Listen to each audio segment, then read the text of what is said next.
Okay, so I have written 50 minutes worth of live set material at this point. I think I'm probably only one track away from the whole thing being done, but I keep thinking that I'm not doing it in the right way. See, when I'm writing these tracks, I'm writing them as an electronic music producer, not necessarily as a live music producer. And so throughout this process, there's one thing which has been sticking in my head, and it was when FaderCap said this. Record a really basic, just live clip launching version of that and just loop that with the bare essentials of whatever the beat is. Which got me thinking, I've not done anything like that. In fact, I've planned everything to a T. What if by playing things safe, I lose the very essence of a good live set? So let's try something. So I'm going to take one of the new tracks I've just written, reopen the project and simplify the arrangement. I'll add a little bit of automation and then re-export them as stems. I'll then play both the original and simplified tracks through in their entirety. Finally, to add some extra drama, I'll export them both and get someone to rename them so I don't know which is which. Listening back, will I be able to tell? Or is it just going to be a complete waste of my time? But before we dive into this, let's quickly pick up where we left off last episode. Oh, wait a minute. Wow, so Secret Garden Party have just got back to me and they really want to make this project a reality. I've actually wanted to go there for ages. It always looks so awesome whenever I've seen clips of it, and the fact that this time we're going as an artist, not just as a punter, is kind of mind-blowing to me. There was a long old while where I didn't think we'd get any festival and this whole project would have been for nothing, so I've got to say massive thank you to Secret Garden Party. Now I know it's a really popular festival as well, so if any of you guys at home are going, or if you've been before, please leave a comment down below to let me know what I should check out while I'm there. I'm going to be posting a lot about it on my Instagram, so go give me a follow on here if you don't already. And I tell you what, if there was ever motivation to finish this live set, I think this email's it. So I got cracking, focusing on making tracks which played to the strength of the syntax. One of those being its ability to create great warpy sample and hold synths. And so I got my first track down, titled Enchanterelle.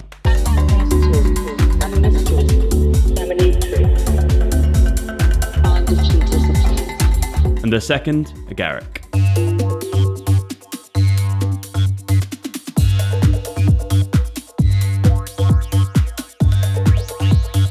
So let's get back to the previous conundrum. Am I doing too much? Okay, so bear with me here. I was trying to think of a parallel to explain the difference between our two approaches to arranging.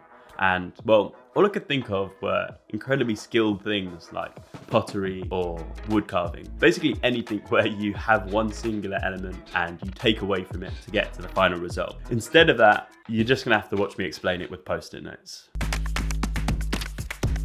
So I've simplified this down to kick drums and melodics because these post-it notes are pretty big. And actually, the bigger they are, the easier it is maybe to explain it in a simpler way. Now, if I was doing it perhaps in the way that FaderCap suggested, I could have almost all of these playing at the same time. As I play, I can take elements out. And so I'm arranging as I go.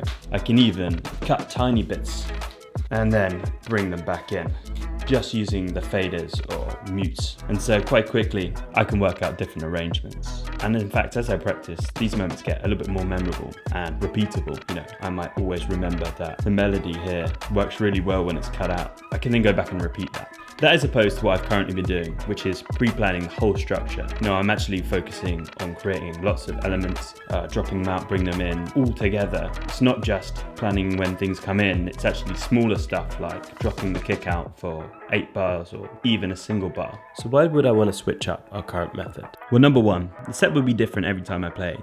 It'd add for some nice unplanned elements. 2, it's probably more faithful to playing live. And 3, after repetitions and practice, you probably get a better end result as you can refine the set every time you play it.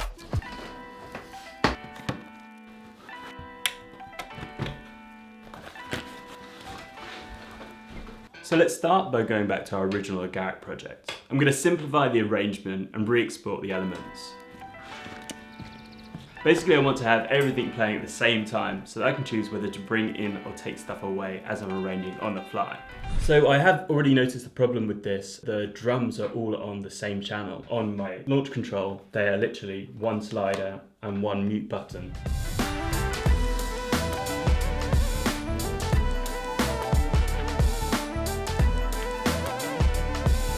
Theoretically, it would be really nice to be able to turn on just the snare or just the hats. For this, however, I'm just going to have to play them all as one singular element and export them not all playing at the same time, otherwise it would just be a bit too much throughout the track.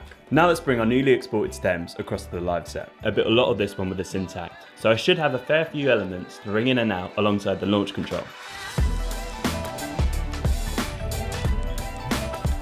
Thought I'd give myself the best possible chance of doing a good job by giving it a bit of a festival vibe. You guys have seen the inside of my room enough.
Okay, so I am currently standing in front of my hotel room for the weekend in Amsterdam. We're off to Lente Cabinet tomorrow, and I thought I'd film the final part of this video where I get my girlfriend to rename the two recordings and see if I can tell the difference. So I just got Eloise to rename these, and I'm going to go give them a listen and see if I can tell the difference between them. Because if not, it might be a complete waste of my time. This experiment might have been for nothing, so we'll see.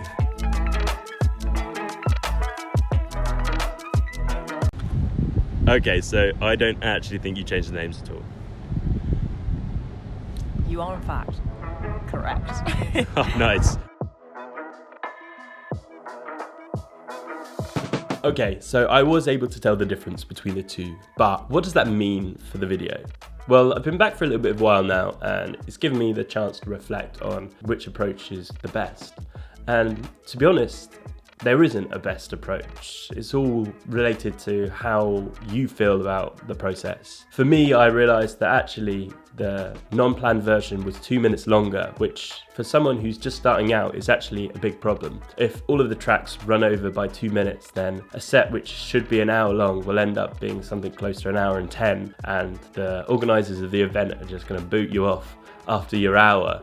And so having the length of the track pre-arranged is quite important. At the same time, I also noticed that because I could tell the difference between the two, it meant that there was quite a difference in the arrangement. And that means that the non-planned version is going to be unique every time you play it. And actually, as you play it more often, you'll develop better transitions and it'll be more faithful to what a live set is. I think if you've watched this video and you're in a similar situation, hopefully this shows you the two approaches that you can possibly take and the benefits. I think artists like Fadercap and everyone else who's been playing live for a while will find it easier to be able to arrange stuff on the fly. They've got less of the stress of fitting it into the right time frame or getting all the transitions right because they've done it so many times. But with 2 months to go until my Secret Garden Party set, I think having everything pre-arranged just fits more for me. So let me know down in the comments whether you guys have any experience with this, and let me know what you think of the live set so far. I'm really interested to hear what you guys have to say. If you like the video, please consider giving it a like, and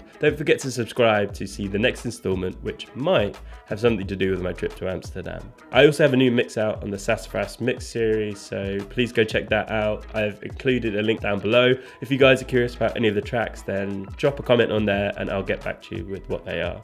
And finally, if this is the first video you've seen in this series, then you can go back and check out all of the other episodes on a link just here.